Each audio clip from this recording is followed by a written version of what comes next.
হাঁহিৰা মাৰি দিব লাগে মিচিক কেনে মোকে মাও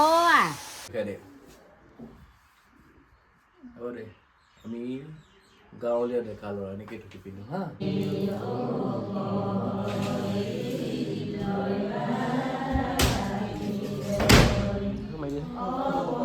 হেল্ল' নমস্কাৰ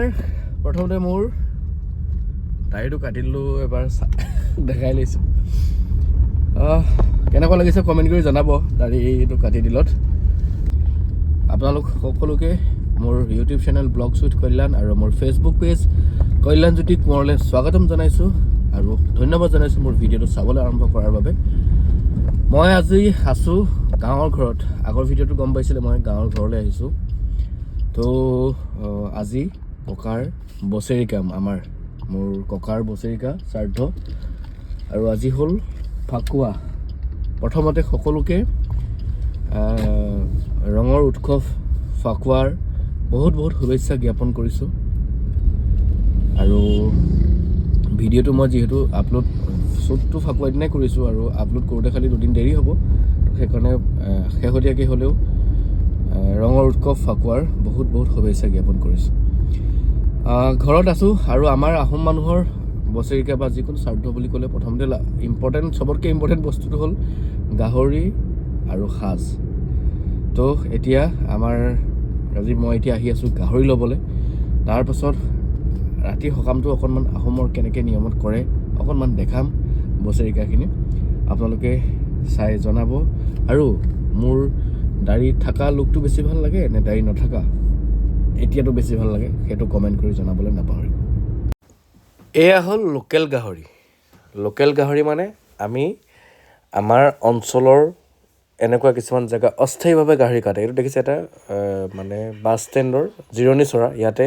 কিবা এটা ফেষ্টিভেল হ'লে বা ধৰি লওক মাঘৰ বিহু হ'ল বা এইবাৰ আজি হোলীৰ কাৰণে স্পেচিয়েলি গাহৰি কাটে যিটো একেবাৰে লোকেল হৈ গ'ল গাহৰি লোৱা এয়া চাওক এয়া গাহৰি লৈ ল'লোঁ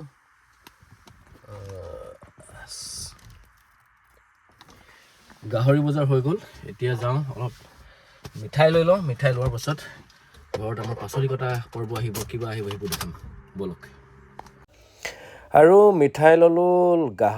গাহৰিটো ক'লোঁ একেবাৰে লোকেল যিটো আমাৰ স্থায়ী মানে অস্থায়ীভাৱে গাহৰি কাটে য'ত প্ৰফেচনেল গাহৰি কটা মানুহ নহয় তাৰ পৰা আনিলোঁ এইটো একদম লোকেল গাহৰি নিজৰ ঘৰত পোহা গাহৰি আৰু এয়া আমাৰ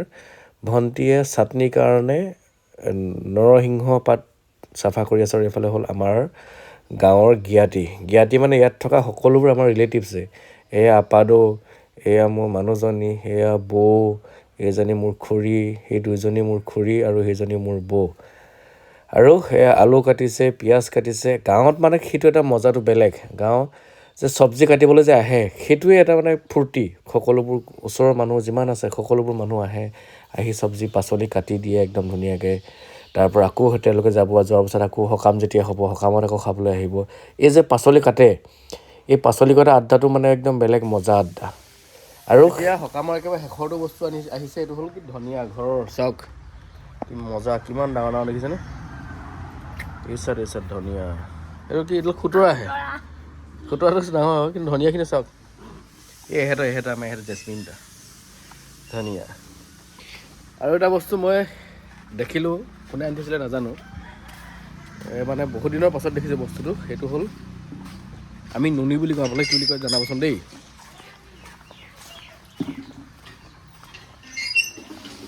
এইখিনি কোনে আনিছে বাবা এইখিনি কোনে আনি থৈছে নুনিখিনি এইখিনি হ'ল নুনি আমি এইটো নুনি বুলি কওঁ সৰুতে ইয়াত চুঙাত সুমুৱাই লৈ জলকীয়া নিমখ দি একদম ধুনীয়াকৈ মাৰিৰে খুচি খাইছিলোঁ আৰু আপোনালোকে কি বুলি কয় আৰু আপোনালোকে তেনেকৈ খাইছিল নে জনাবচোন দেই কমেণ্ট কৰি এই সকামৰ মাজতে এইটো বস্তু পাই গ'লে সেইকাৰণে দেখাই দিলোঁ এইটো আচলতে পুৰণা আমাৰ শৈশৱৰ স্মৃতিৰ লগত জড়িত হৈ থকা এটা বস্তু আৰু সকামৰ কাৰণে একদম ৰেডি হৈছে আমাৰ ৰাইজে হা একদম কেনেকৈ পিন্ধিছে দেখাম দেই আৰু এইফালে আমাৰ মেকআপ আৰ্টিষ্ট এয়া মেকআপ আৰ্টিষ্ট হয় তাই হেৰি আৰ্টিষ্ট নহয় মেকআপ আৰ্টিষ্ট চাটনি আৰ্টিষ্ট চব আৰু এইফালে আমাৰ গিৰিহঁতনী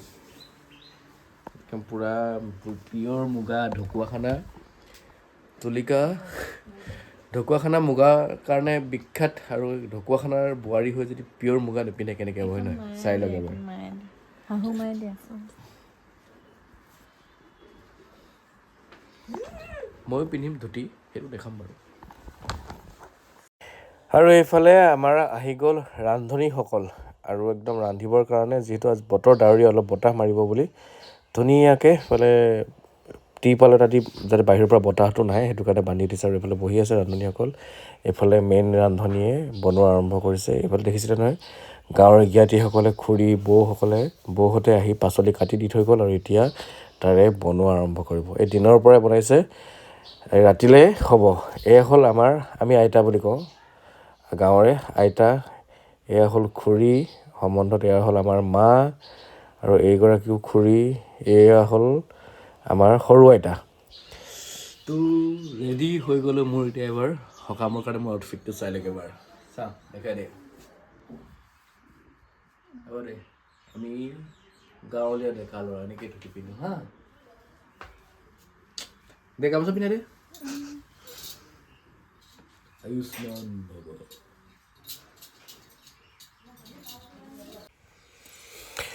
আহি পালে মেইন সাধু বুঢ়া আমি সাধু বুঢ়া বুলি কওঁ তেওঁ আমাৰ গাঁৱৰে তেওঁক আমি এনেই সম্বন্ধত নিচা বুলি ক'ব লাগে এতিয়া যিহেতু তেওঁ সাধু তেওঁ আমাৰ সকামটোৰ মেইন মানুহ তেওঁ কাৰণে সাধু বুঢ়া বুলিয়ে কোৱা হয় তেওঁ ধুনীয়াকৈ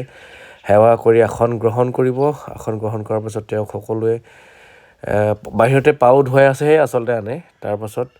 এওঁ বহাৰ পাছতহে বাকীসকল ৰাইজ বহিব আৰু বাকীসকল কাষতে ৰখি আছে তেওঁলোককো দেখাম কাৰণ আগতে দেখাই লৈছে তেওঁক কেনেকৈ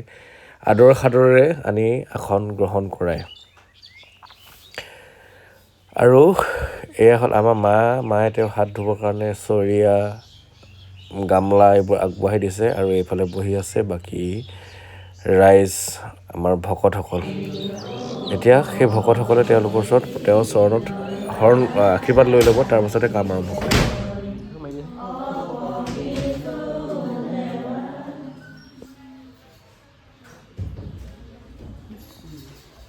এতিয়া এনেদৰে থালৰ বাতিবোৰ সজাই লৈ আমাৰ সকলোৰে পূৰ্বপুৰুষসকলৰ নামত আগবঢ়াই দিছে তাৰপাছত আমি সেৱা লোৱাৰ পাছত এনেকৈ নাম লৈ ইজনে সিজনক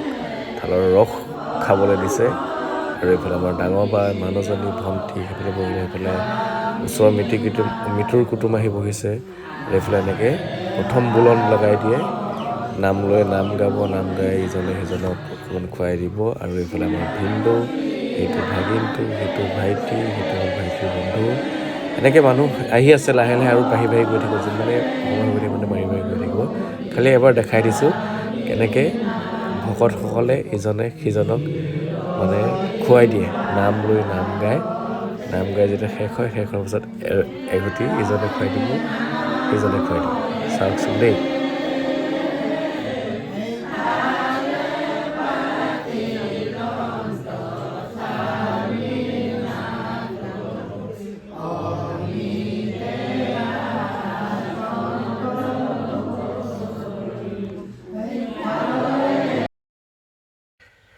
এনেকৈয়ে